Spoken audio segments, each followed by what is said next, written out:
मारी माधो।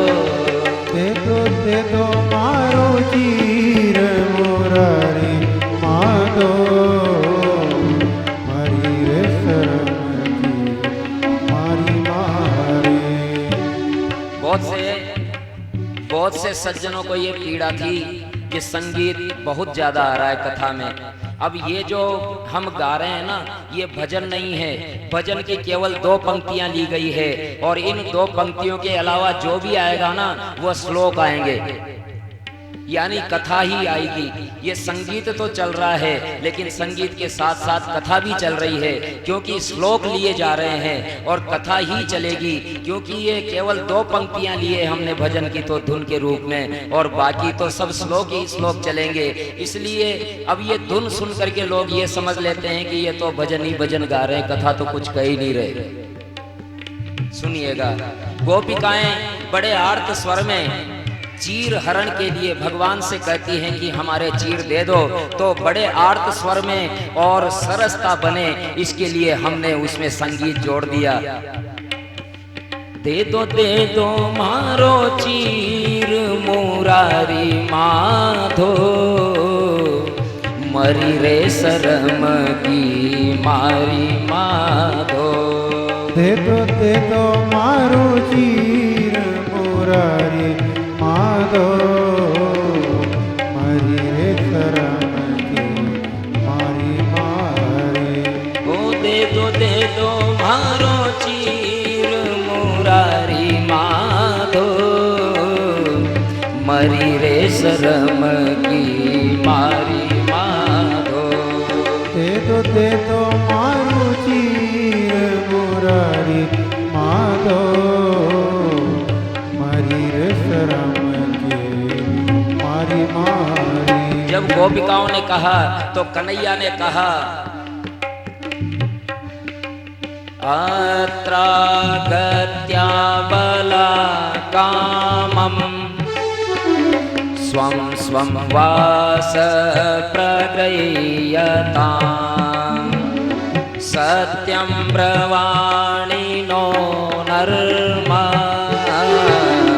यद्यूपं व्रतकर्षिता, न मयोदितपूर्वं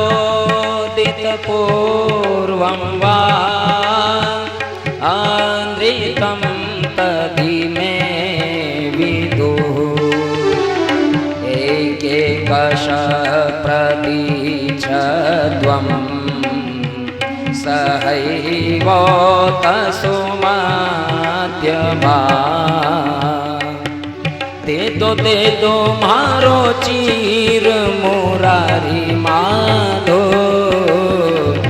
मरी रे शरम की मारी माधो। दे दो मारो चीर मुरारी माधो, मारी रे शरम की मारी माधो। भगवान कहते हैं कि हे अबलाओं, इस पेड़ के नीचे आकर के एक एक आकर के तुम अपने वस्त्र ले सकती हो। मैं सच कहता हूँ, इसे परिहास मत समझना। तुम्हें सताना अच्छा नहीं है, तुम क्योंकि व्रत कर रही हो। सुंदर कमर युक्त अबलाओं, मैंने कभी झूठ बोला नहीं, इसलिए तुम आ जाओ। और इस प्रकार से शर्म के मारे वो गोपिकाएं एक दूसरे को देख करके लज्जित हो गई होती हैं, और शीत से कम कभी छूट रही है, और वे कहती हैं कि हे कन्हैया, हमें सताओ मत। और कहने लगी गोपिकाएं, मानयं भो कृतास्तात्मा नंद गोपसुतं प्रियं, जानीमोऽङ्गव्रजश्लाव्यं, देहि वांसासि वे पिता, श्याम सुंदर ते दास्य, करवाम तवोदितं, देहि वांसासि धर्मज्ञ, नो चेदाग्नि ब्रुवामहे। हे कन्हैया तुम अनीति मत करो, हम जानते हैं कि तुम नंद के लाडले हो, पूरा ब्रज तुम्हारी सराहना करता है। अरे हम शीत से कांप रही हैं, हमारे वस्त्र दे दो। और इस प्रकार से भगवान से प्रार्थना करती हैं। तब वे कहती हैं कि अच्छा तुम मेरी दासियां हो तो तुम मैं कह रहा हूं वैसा करोगी? बोले हाँ। एक तो तुम सवेरे सवेरे यहाँ आकर के और नग्न स्नान करती हो यमुना जी में, इससे वरुण का बड़ा अपमान होता है। आज के बाद तुम यहाँ नग्न स्नान नहीं करोगी। गोपिकाओं ने कहा जो हुक्म, हम अब नग्न स्नान नहीं करेंगी। और इस प्रकार से भगवान में गोपिकाओं का मन मिला और भगवान ने उनके वस्त्र लौटाए। इस प्रकार से भगवान ने चीरहरण लीला के माध्यम से ये लीला रची और जीवात्मा और परमात्मा किस प्रकार से एक हो सकते हैं ये भगवान ने बताया। श्री कृष्ण गोविंद हरे मुरारे, गोविंद हरे मुरारे, हे नाथ नारायण वासुदेवा, हे नाथ नारायण वासुदेव। श्री कृष्ण गोविंद हरे मुरारे, श्री कृष्ण गोविंद हरे मुरारे, हे नाथ नारायण वासुदेवा, हे नाथ नारायण वासुदेव।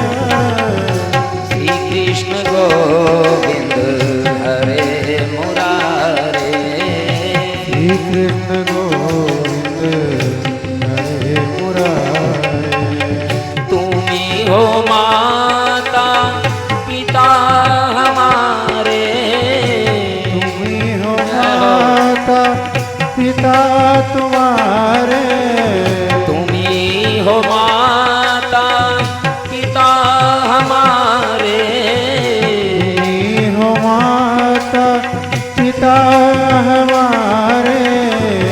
हे नाथ नारायण वासुदेवा, हे नाथ नारायण वासुदेव। श्री कृष्ण गोविंद हरे मुरारे, श्री कृष्ण गोविंद हरे मुरारे,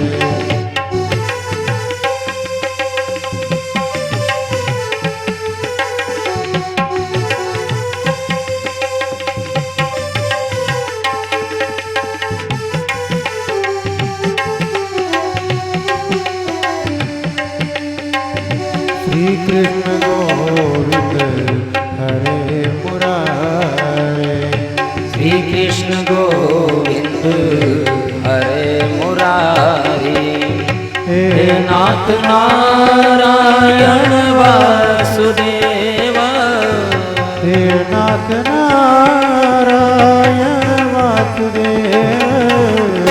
श्री कृष्ण गोविंद हरे मुरारे, श्री कृष्ण गोविंद हरे मुरारे।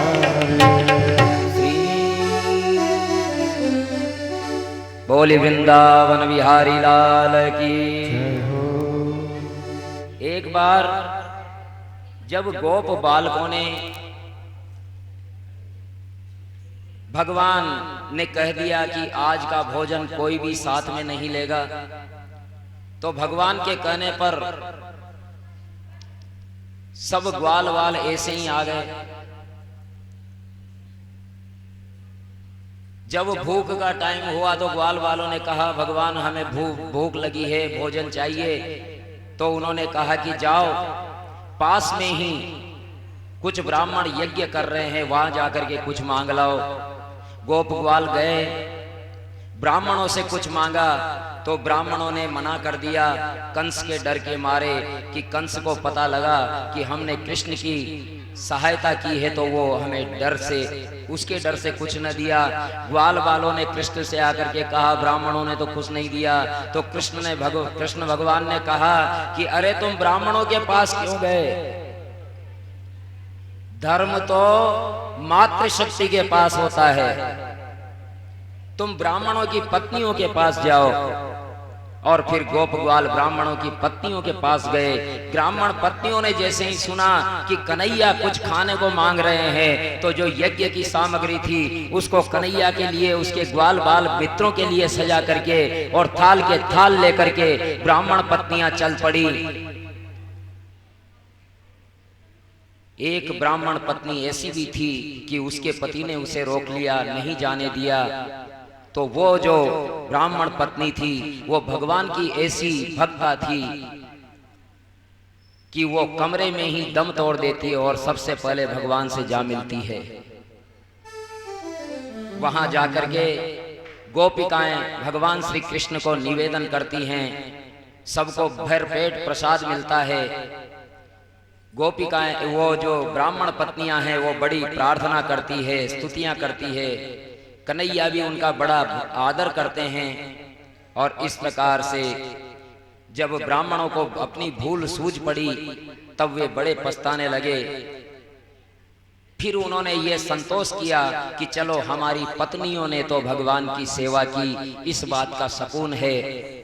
और देखिए वो ब्राह्मण पत्नी जो भगवान श्री कृष्ण से मिलने जाना चाहती थी, लेकिन उसके पति ने जबरदस्ती कमरे में बंद कर दिया, नहीं जाने दिया। तो वो कृष्ण के विरह में इतनी आहत हुई कि वो वहीं दम तोड़ दिया उसने और भगवान श्री कृष्ण से जा मिली। वही कलयुग में मेड़ता में आकर के जन्म लेती है। एक बार जब उसकी बाहर से बारात निकल रही थी तो उसकी माता से पूछा, मैया ये क्या है? बोले ये बारात है। ये दूल्हे, ये कौन है घोड़े पर? बोले ये दूल्हे राज है। तो मीरा ने पूछ लिया कि माँ मेरा दूल्हा कहाँ है? बोले तेरा दूल्हा तो मंदिर में बैठा है। तो मीरा बाई के यही लो लग गई, मेरा तो बस, मेरो तो गिरिधर गोपाल दूसरो न कोई, मेरो तो गिरिधर गोपाल दूसरो न कोई। गिरधर गोपाल दूसरो न कोई। मीराबाई की ऐसी लगन लग गई कि बस मेरा तो केवल गिरधारी है। और केवल एक ही भक्त ऐसी हुई है आज तक केवल एक ही भक्त ऐसी हुई है जो डंके की चोट पर यह कह सकती है कि माईनी मैंने लीनो गोविंद मोर, माईनी मैंने लीनो गोविंद मोर, गोविंदो मोर, गोविंदो मोर, मायरी मैंने लीनो गोविंदो मोर, मायरी मैंने लीनो गोविंद मोर, गोविंद मोर, मायरी मैंने लीनो गोविंद मोर। कोई कहे महंगो, कोई कहे सूंगो, कोई कहे महंगो, कोई कहे सूंगो, कोई कहे महंगो, कोई कहे सूंगो, लीनो गोविंद मोर, माई लीनो अमोलक मोल, लीनो अमोलक मोल, मायरी मैंने लीनो गोविंद मोल, गोविंद मोर, माई मैंने लीनो गोविंद। गोविंद को मोल ले लिया।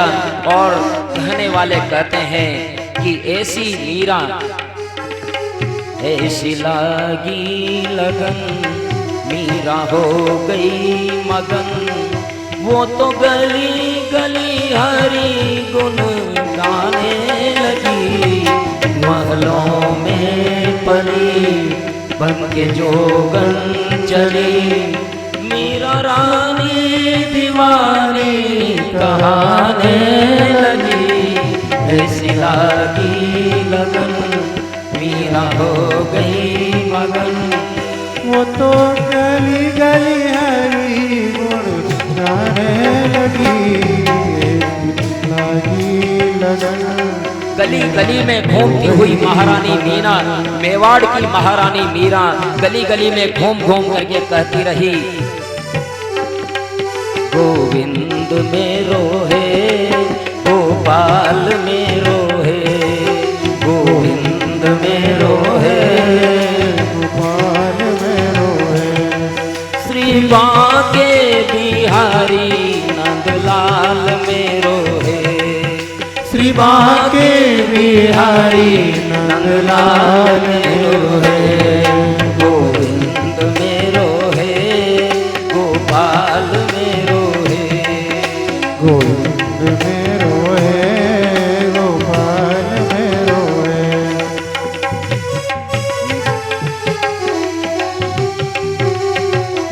मीराबाई के देवर ने बड़ी शर्म की।